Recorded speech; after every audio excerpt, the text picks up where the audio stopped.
ने दिलाया है, आज ही पहले पत्र कहता है कि शंकर को काल अधिपति देवाधिदेव महादेव कहा गया है। भगवान शंकर को त्रिकालदर्शी कैलाशी अविनाशी कहा गया है। भगवान शंकर को काल अधिपति कहा गया है।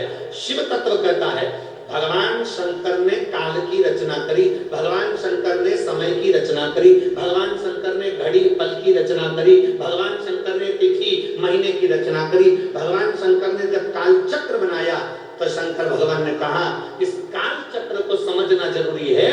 जो समय आज तुम्हारा चल रहा है, जो समय अभी तुम्हारा चल रहा है, शिव महापुराण की कथा कहती है उसी समय पर अच्छा कर्म करते चलो, बात ही कोई किसने देखा।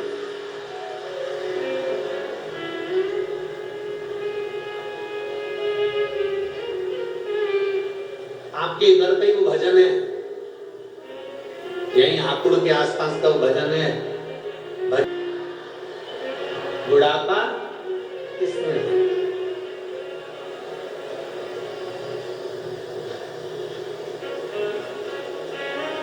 अभी हमने महाराष्ट्र की कथा में कहा था हंस लो खिलखिलाकर,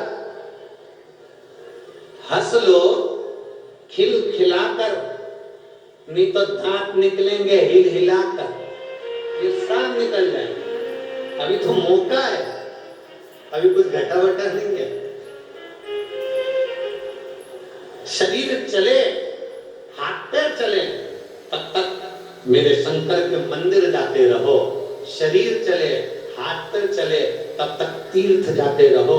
शरीर चले, हाथ पैर चले, तब तक शंकर की कथा में जाते रहो। शरीर चले, हाथ पैर चले, तब तक शिवालय में जाकर एक लोटा जल चढ़ाते रहो। जिस दिन शरीर नहीं चलेगा उस दिन मेरा शंकर तुम्हारे दरवाजे पर गंगा का जल लेकर खड़ा मिलेगा। जिस दिन शरीर नहीं चलेगा उस दिन मेरा देवाधिदेव महादेव, मेरा शंकर, मेरा त्रिकालदर्शी, मेरा कैलाशी अविनाशी, मेरा शिव आपके दरवाजे पर मिलेगा। शरीर चले तब तक जाओ। पहले हमने कथा में कहा शरीर चले तब तक तीर्थ करो, कथा सुनो। जब तक तुम्हारा शरीर चले तीर्थ करो, कथा सुनो, मंदिर जाओ। और जब तक तुम्हारे घर में चले तब तक सारा दान पुण्य करो, जो करना है तुम्हारी मर्जी, क्योंकि अभी तुम्हारा चल रहा। जिस दिन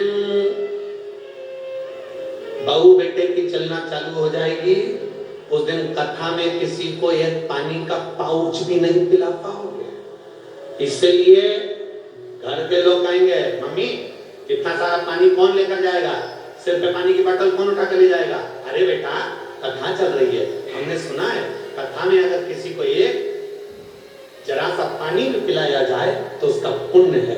बेटा ये कथा में पानी की बोतल ले चल, मैं नहीं लेकर जाता, इतना वजन कौन लेकर जाएगा।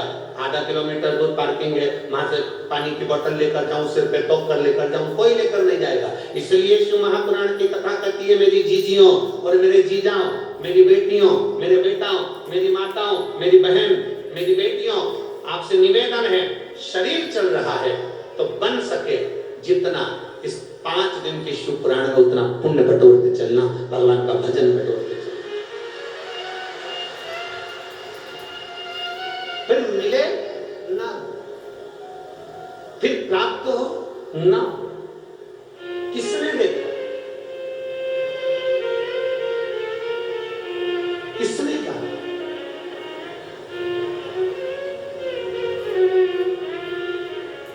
और धीमा बजाओ भोलानाथ डमरू, धीमा बजाओ, धीमा बजाओ भोलानाथ डमरू। यज्ञ का फल प्राप्त हो जाए।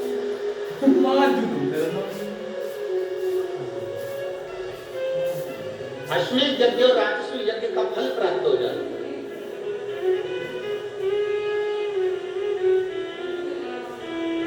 अब जरा विचार करिए, भगवान कृष्ण पूछ रहे हैं इस यज्ञ को पूर्ण कौन कराए।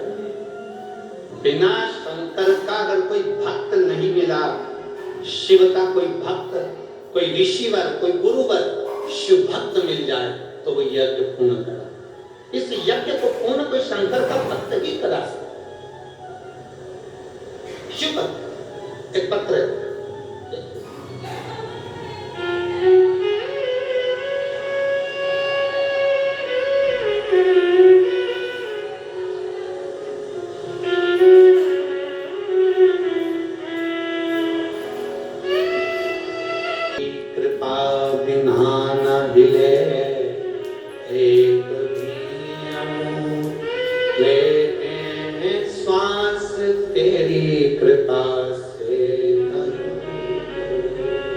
बखान क्या करूं मैं राखों के ढेर का, चपटी भभूत में खजाना खुलेगा। हे गंगधार मुक्ति द्वार ओंकार, भोले ओंकार, आयो शरण तिहार शंभु तार पार।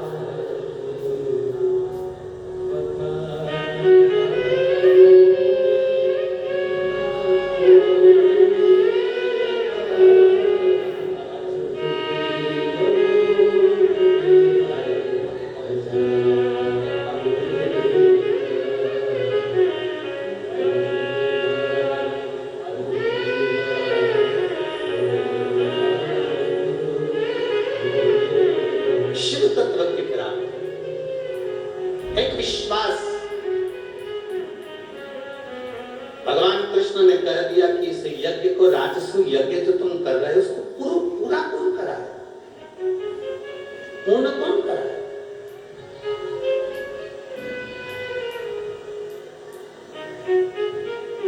इसको पूर्ण कराए तो कराए कौन? युधिष्ठिर ने हाथ जोड़कर भगवान द्वारकानाथ से पूछा कि आप बताइए कि इस राजसु यज्ञ को पूर्ण कौन करे?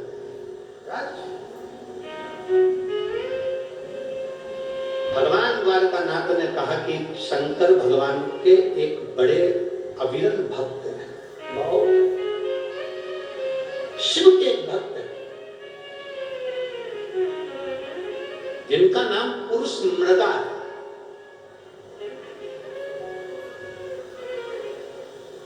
जिनका नाम पुरुष मृगा। एक बार आप भी बोलो उस नाम को, क्या नाम है? पुरुष मृगा। मृगा मतलब हीरा, पुरुष मृगा। आ जाओ।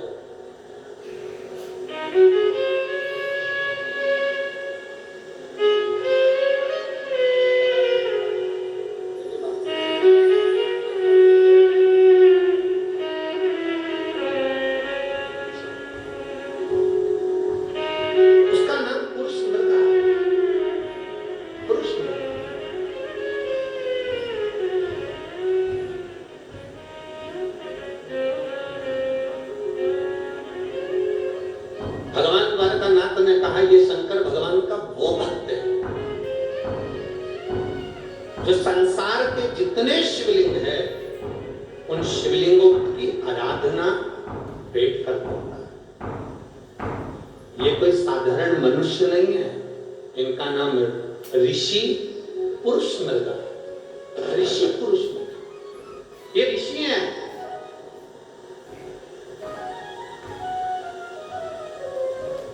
और निवेदन करूंगा इस पवित्र धरा पर, हापुड़ की इस पवित्र भूमि से, इस पावन प्रांगण से, नवरात्रि के इस पवित्र अवसर पर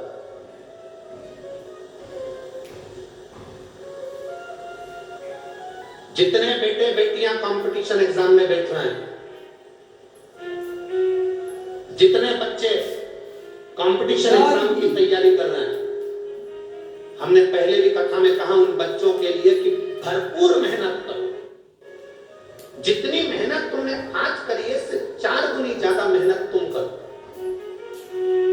जितनी पढ़ाई आज कर रहे हो उससे ज्यादा पढ़ाई और करिए, भरपूर मेहनत करिए, परिश्रम करिए, पूर्ण कर्म करिए, रात दिन एक करो, विद्याध्ययन करो, खूब मेहनत करो।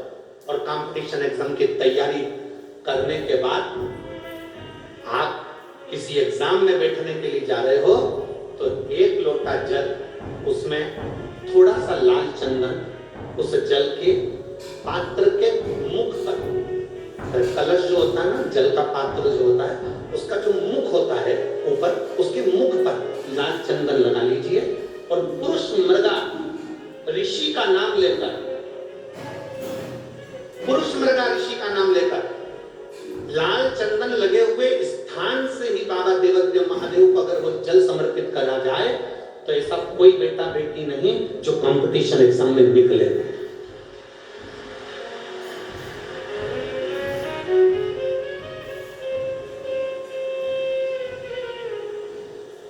महाभारत की कथा कहती है, शिव महापुराण की कथा कहती है, भगवान द्वारकानाथ ने युधिष्ठिर से कह दिया कि इस राजसूय यज्ञ को करने के लिए ऋषि पुरुष मृगा का होना जरूरी है। तो कहिए ऋषि पुरुष मृगा मिलेंगे कहां? इनकी कोई झोपड़ी है, इनकी कोई कुटिया है, इनका कोई स्थान है, इनका कोई नगर है, इनकी कोई स्थान नियुक्त है जहां जाकर इनको निमंत्रण दिया जाए और इनको बुलाया जाए और लिया जाए?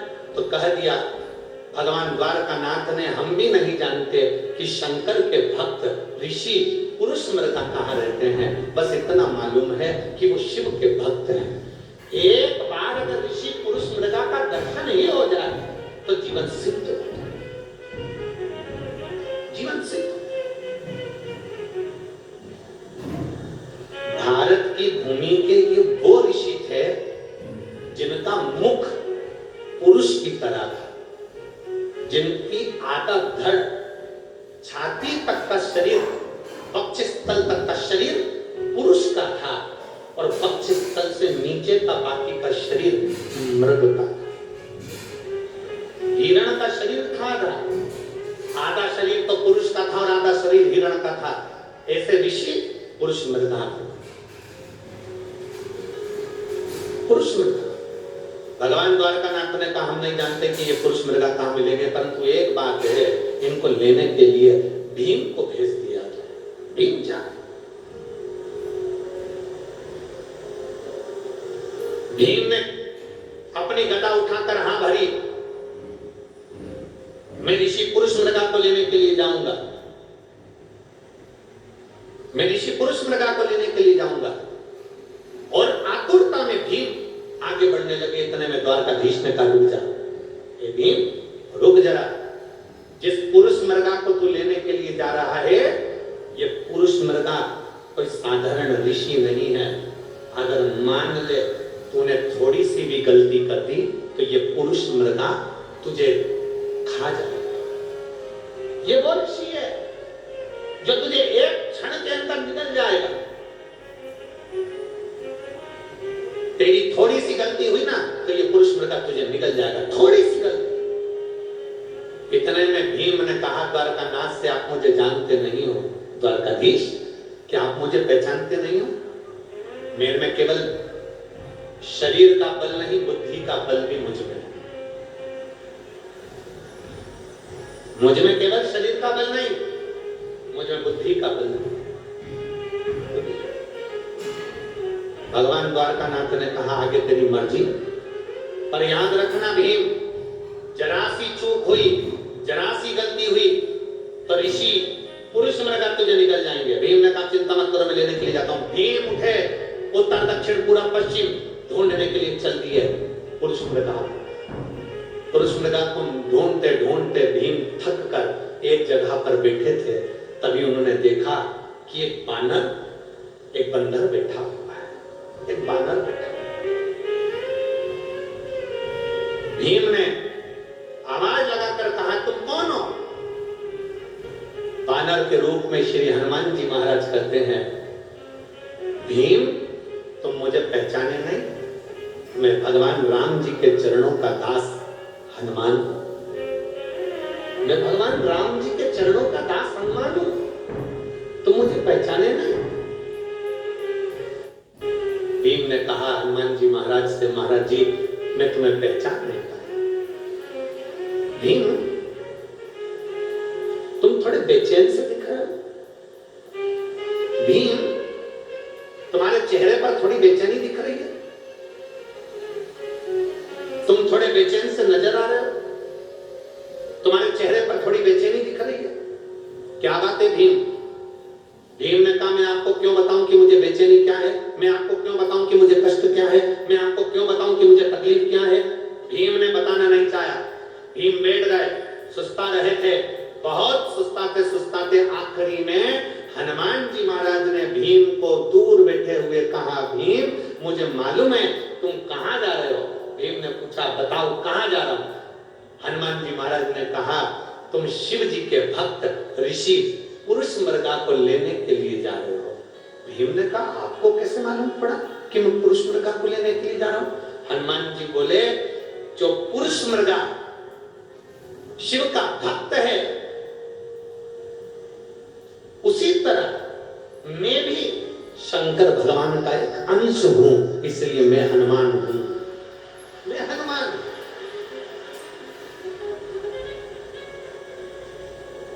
मैं शिव जी का एक अंश हूं, इसलिए मैं हनुमान हूं।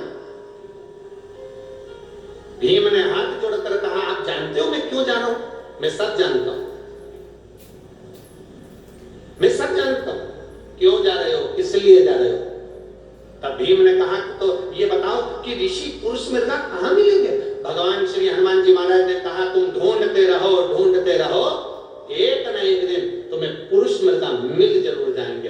पर एक बात सुन ले भीम, तुझे पुरुष मृगा मिल जाएंगे ना तो वो तुझ में आपस में बात कर कर जब तूने ले जाना चाहेगा तो कोई ना कोई शर्त ऋषि पुरुष मृगा तेरे सामने रख देंगे। जब वो शर्त रखेंगे ना भीम, तब सुन तुझे मेरी याद आएगी। इसलिए मैं तुझे आज अपने शरीर के 3 रोम 3 बाल शरीर के तोड़ कर दे रहा है। हनुमान जी महाराज बोले मैं अपने शरीर के 3 बाल तुझे दे रहा हूं, इन 3 बालों को 3 रोमों को तू अपने पास रखना। इतने में भीम ने कहा मैं तुम्हारे 3 बाल क्यों लेकर जाऊं, तुम्हारे शरीर के 3 रोम क्यों लेकर जाऊं, इन केश को क्यों लेकर जाऊं। तब हनुमान जी ने कहा सुन रे भीम, जब पुरुष मृगा मिलेंगे तुझसे शर्त रखेंगे, तेरे साथ हस्तिनापुर जाने की जब शर्त रखी जाएगी उस जगह पर तुझे मेरी याद आएगी।